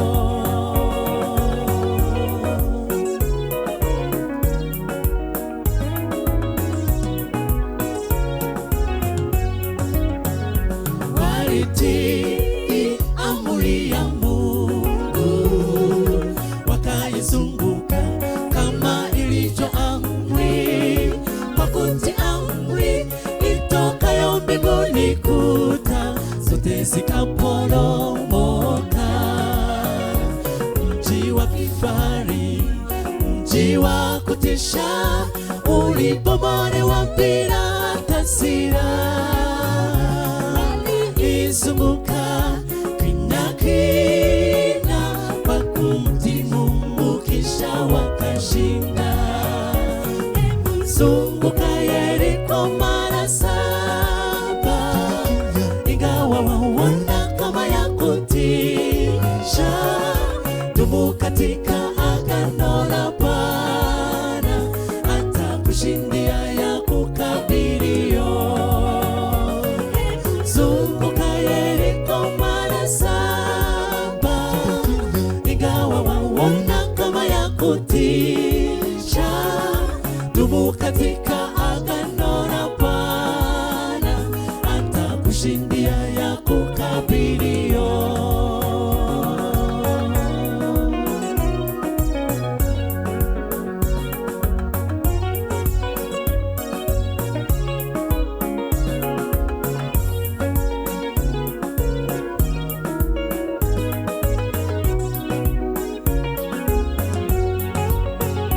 Nawe rafiki yangu vitani, nakabiliana nayo kuzidio nguvu. Mashambulizi toka kwake Shetani, hutia nguvu tena makali. Kumbuke Bwana, atakushindia yanayokukabili. Munongoleze kina yote, yataanguka chini, Yesu yayashinde. Zunguka Yeriko mara 7, ingawa waona kama ya kutisha. Dumu katika agano la Bwana, atakushindia ya kukabilio.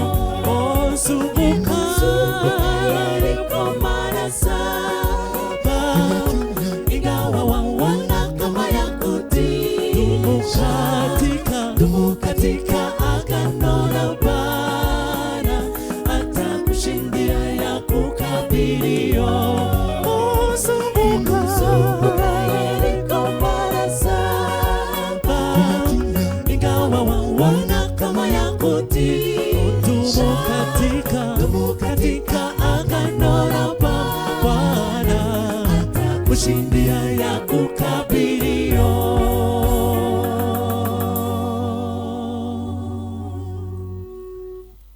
Aha, ngira ngo ntago bari uruhuke, ahubwo iyi ndirimbo kwisubiramo mu Kinyarwanda. Bagiye kwisubiramo mu Kinyarwanda.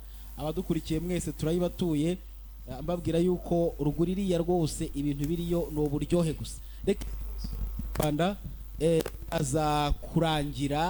iraza kurangira tugira gutya rwose twerekeza muri The Fitness Factory Gym.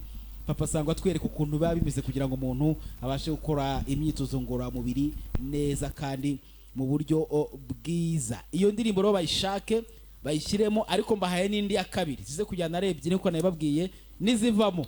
The Fitness Factory Gym tuyinjiramo itwereke uko ibintu biza kwa bimeze. Hanyuma rero nimutaha mudusubiriza abantu bahari munsi y'ikirunga rwose, mubasuhuze mubabwire muti rwose Isango Star irahari ku bwanyu, kandi vuba hangaha buriya abantu b'imusazi turenda kubakorera ibintu byiza. Isango Star vuba hangaha rwose turenda kumanuka hariya muri Goye ko tukabakorera ibintu by'ibitangaza. Abantu rero bari Musanzi umurongo w'105 n'ibice 5 FM bawubika ahantu bajye bagira gutya bawumve umujyo tubategurira avuba hangaha turenda kubageraho tubaha ibintu bimeze neza. Mu ndirimbo ebyiri rero zisoza ebyiri zisoza tubarekura kugira ngo bongere bafate urugendo basubire hakurya mu rugo. Najya mbashimire ko uyu munsi mwaje kubana natwe.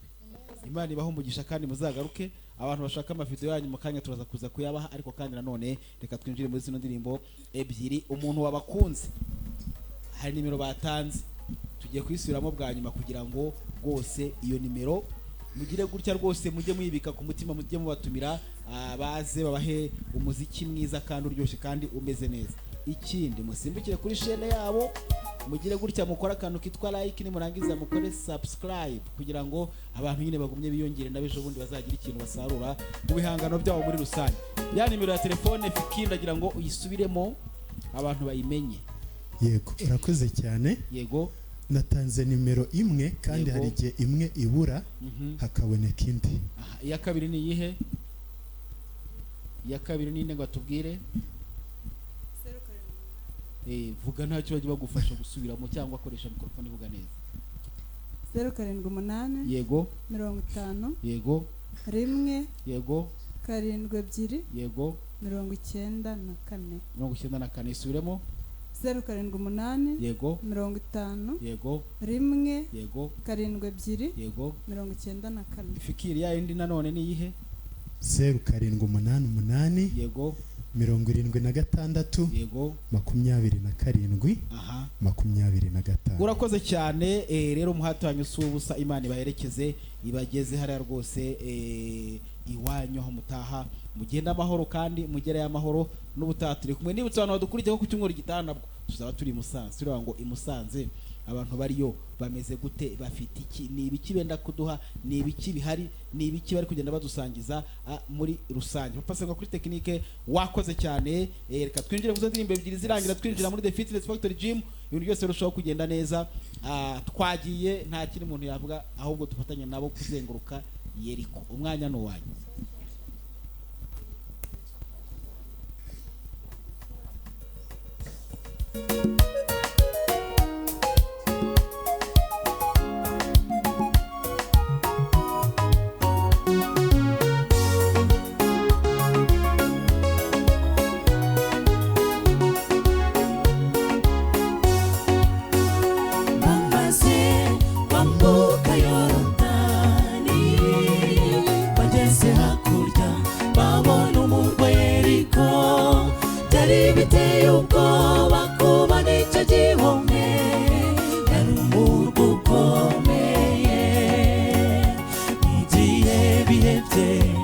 Abisirayeli bategetswe kuyizenguruka karindwi, bayizenguruka bucece kubwo kumvira Imana maze baranesha. Zenguruka Yeriko karindwi, rugubana bisa n'iguteye ubwoba, guma ku isezerano ry'Uwiteka, azagutsindira ibikuri imbere uzabinesha. Zenguruka Yeriko karindwi, rugubana bisa n'iguteye ubwoba, guma ku isezerano ry'Uwiteka, azagutsindira ibikuri imbere uzabinesha.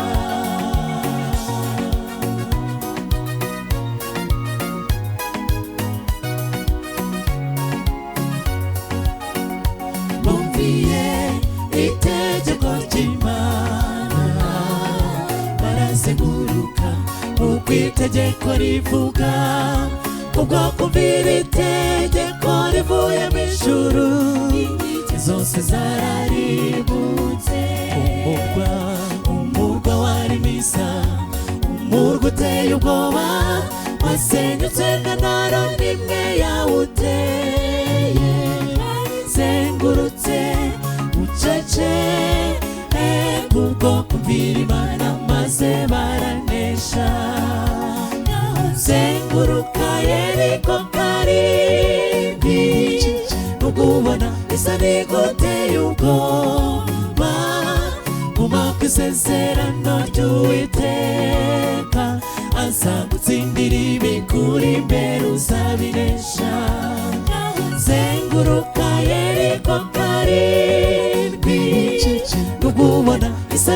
guteye ubwoba guma ku isezerano ry'Uwiteka azagutsindira ibikuri imbere uzabinesha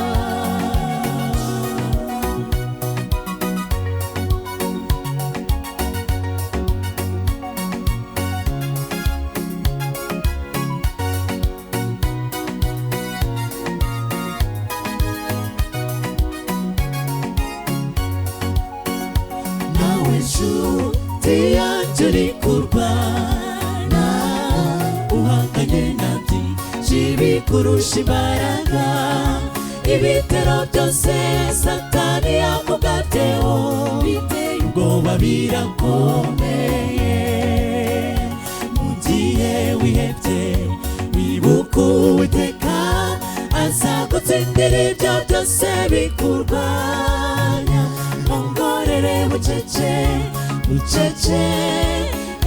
byose bizikubita hasi Yesu azabinesha zenguruka Yeriko karindwi nukubona isa n'iguteye ubwoba guma ku isezerano ry'Uwiteka azagutsindira ibikuri imbere uzabinesha zenguruka Yeriko karindwi nukubona isa n'iguteye ubwoba guma ku isezerano ry'Uwiteka azagutsindira ibikuri imbere uzabinesha zenguruka Yeriko karindwi nukubona isa n'iguteye ubwoba guma ku isezerano ry'Uwiteka azagutsindira ibikuri imbere uzabinesha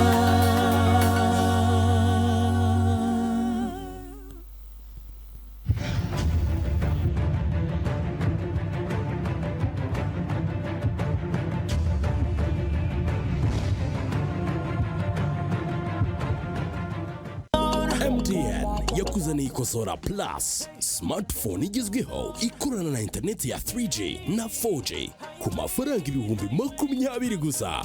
Akarusho kufitiye smartphone ya MTN Kosora Plus ku mafaranga 1000 gusa ku kwezi uhabwa gig imwe buri munsi, iminota 100 yo guhamagara imirongo yose na SMS 100. Kwiconnecta n'iby'agaciro. Gana ishami rya MTN rikwegereye ugure smartphone ya Ikosora Plus. Ubundi ujye ukanda akanyenyeri 345 akanyenyeri 1 akanyenyeri 4 urwego kugira ngo wiconnect utisondetse. Imbuga nkoranyambaga zose uzazibonamo WhatsApp, Facebook, YouTube.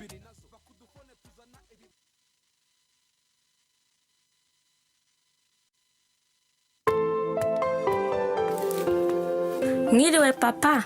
Mwiriwe. Akira ababyeyi. Nafashe ubwishingizi umurage ubu Minerval irahari.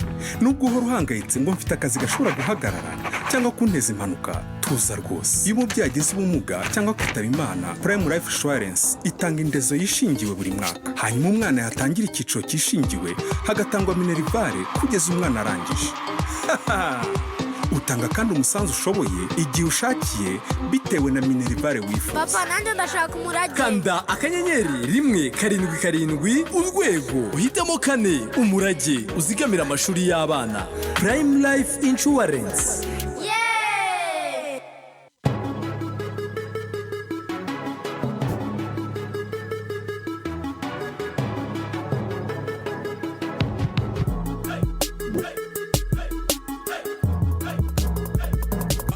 Fitness Factory Gym haba mu minsi y'akazi cyangwa muri weekend ukore siporo urwanya umubyibuho ukabije ndetse na stress z'umujyi.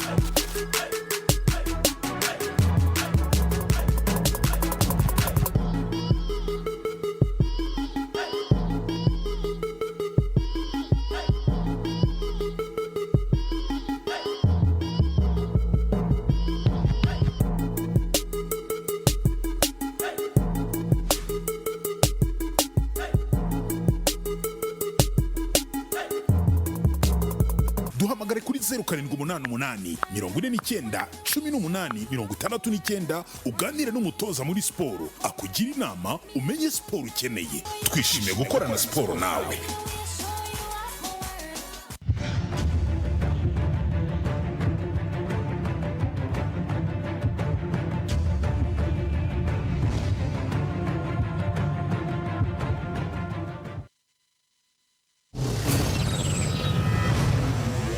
Thank you.